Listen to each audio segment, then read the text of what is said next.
XRP, XRP, XRP, XRP, XRP. The bulls getting ready to run out the gate. In the world to embrace crypto, to embrace Bitcoin in 4 to 8 years would be fast. What you see here is it's happening much faster. What we've seen is BNY Mellon, PNC Bank, Citibank, JP Morgan, Wells Fargo, Bank of America, Vanguard, all of these have flipped from a hostile, negative, or skeptical view to a positive view in the last 12 months, right? We have announcements. Schwab is going to custody Bitcoin and extend credit against crypto assets early next year. Citi is doing the same thing. It used to be, I couldn't get a loan against Bitcoin from any major bank. And now, if I counted the top 10 banks in the United States, eight of them are actually engaged in crypto lending. And they've all flipped their stance in the last 6 months. When you think about that, family, take a look and listen, right? Citibank, JP Morgan Chase, Wells and Fargo, Bank of America, Vanguard, BlackRock. Just 12 months ago, crypto, we're not going to use it. Digital assets, absolutely not. It has no real world value. We're going to stay as far away from it as possible. We're not going to use DOT. We're not even going to be messing with that stuff. Funny money. It's just for scams and schemes and criminals. Literally just 12 months ago. And then now they've all changed. Why? Because that's been the plan from the beginning. When you think about that, ladies and gentlemen, you see how all of a sudden the biggest incumbent players in finance are now embracing crypto, because you are now officially entering into phase 2 of crypto adoption, and that's worldwide. These digital asset prices are about to hit another damn planet. All you have to do, family, and look, I'm not a financial adviser, and this is not financial advice, of course, right? It never is. I just narrate, family. Educational purposes only, but I'm here to tell you is that follow the money. And that's how we starting off today's show, family, absolutely with a bang. Make sure that you hit the like button. Go ahead and smash the like button. Make sure that you hit that subscribe button too. Hit the subscribe button, man. Every time that you click on this thumbnail, I guarantee you, family, just how we started off today's show, it is going to be bullish. We're talking about phase 2 of digital assets and essentially what that means. What that means is, just like to start off today's show, all of these banks, all of them, all of the large incumbent banks, right? All of them. They're going to be lending. They're going to be borrowing. They're going to be trading. They're going to be custodying. Everything that you can deal with in digital assets, the big dogs, they're doing it now, okay? So these prices, they can't be dirt cheap. Phase 2. We've bypassed the, self-custody days, the exchanges early on.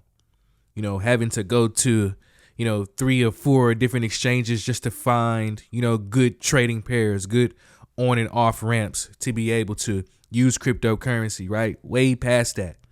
We're talking about regulations from the highest levels of finance. We're talking Bank of International Settlements, central banks, right? The highest levels of finance down to your community financial institution, all the way down. The Cftc, the SEC, who's going to do what? The classifications of these assets. What are these assets? Are they securities? Are they not securities? Man. Hey, just saying that just, destroys my heart of what we went through as retail investors, right? All of that is coming into fruition in the early stages, in the beginning of phase 2 crypto adoption. And you got to be bullish. You have to be bullish 100%, because when you think about it, especially with the CFTC, the SEC, these governmental bodies, okay, you have to understand that, the ridicule that they've went through, they want to get this off of their chest. They're ready to essentially put this behind them, just like with the Internet of Information, have to get these rules out, to the clarity of it, the jurisdiction, the rules, regulations. The tech already works, right? So we understand that. Now it's just for the legalization of things, so everybody can play on a level playing field. We have this right here from Bitcoin Magazine that breaking that the CFTC announces spot Bitcoin on the CFTC can now trade on its exchanges. The CFTC said that this will help make America the crypto capital of the world. And this is fresh off the press, family. We're going to go ahead and dive into this. It says the Commodity Future Trading Commission acting chairman Caroline Farm announced today that the listing of spot cryptocurrency products will begin trading for the first time in the U.S. federally regulated markets on the CFTC registered futures exchanges. Huge, big, bullish.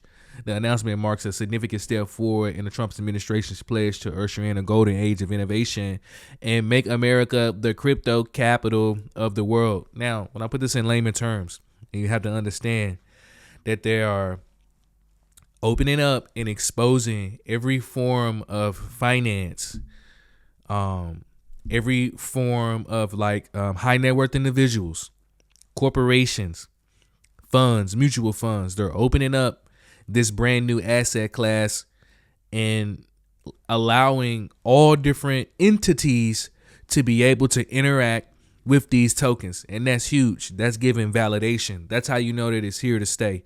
That's how you know that, if you've been subscribed to my channel for the past couple of years, right, you understand that, we've been waiting for this, okay, to allow the institutions, the institutional flood, the institutional money, right, to really see the appreciation of the value of these assets. We needed them to, make their jurisdictions claim. Remember Goldman, Gary Gensler, man? Oh, these are all of the cryptos were securities, right? And we understand that that's not true. But even still to this day, we don't have any clarification on these assets. We're getting stablecoin legislation, and it has to pass all the way through the Clarity Act, the Genius Act, and and in those Clarity Acts and Genius Act, it's going to be the labeling of these digital assets. But the CFTC stepping up, this shows you the trend. Okay, family, look, Citibank, JP Morgan Chase, Wells and Fargo, Bank of America, Vanguard, bro, they're all pro crypto now, all of them, right? Along at the same time with the CFTC, they're coming out with, allowing spot cryptocurrency products. The SEC is going to come in with their regulations, right? We have new legislation. We have new leadership in the SEC. Welcome to phase 2 of crypto adoption. This is where you need to just sit back, man, with the Birdman hand rub. This is where you need to sit back, and be licking your chops, per se, because you made it. You made it out that first wave. You rode the wave, and then now this wave here is the wave that you've been waiting on. It's the wave of all the money. All of it.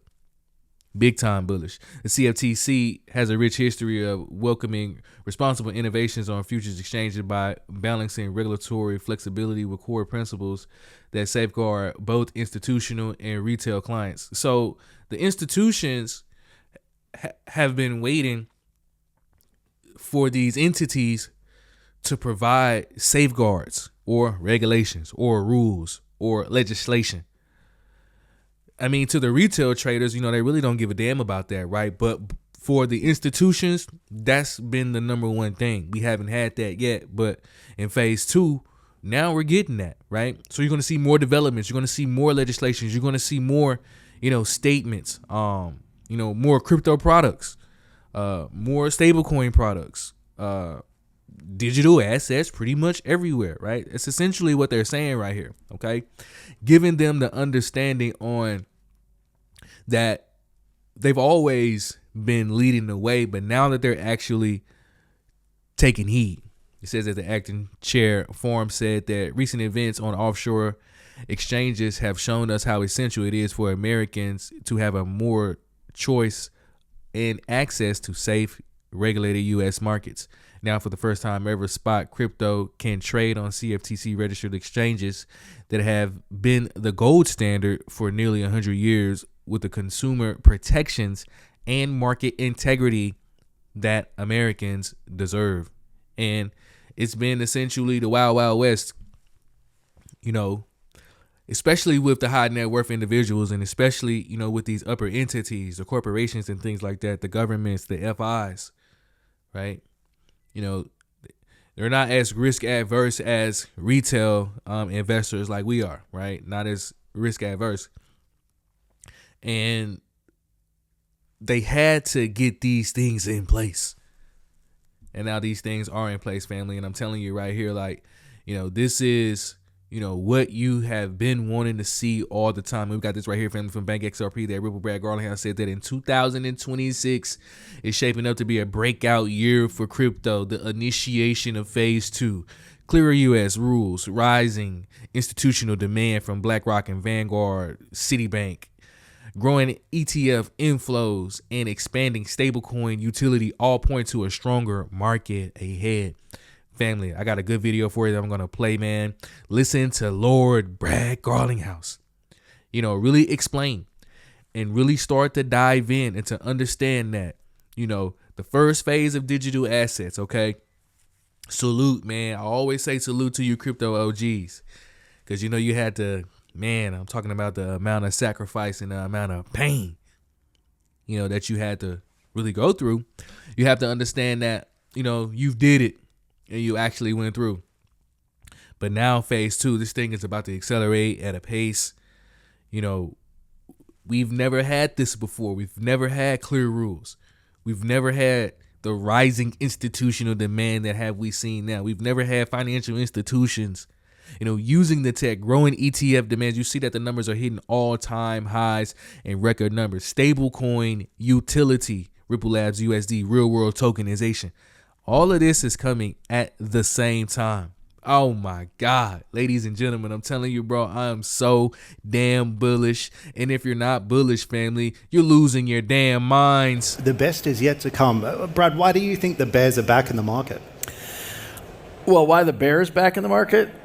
Look, first of all, thank you for having us. I think this is an incredible event. It's my first time to join this event, but hopefully look back to being next year as well. And so good to see you both. I think crypto has gone through cycles. And when you have risk on, people are excited. They are, now you have kind of a risk off moment. There's uncertainty. I personally will echo some of the things Richard said.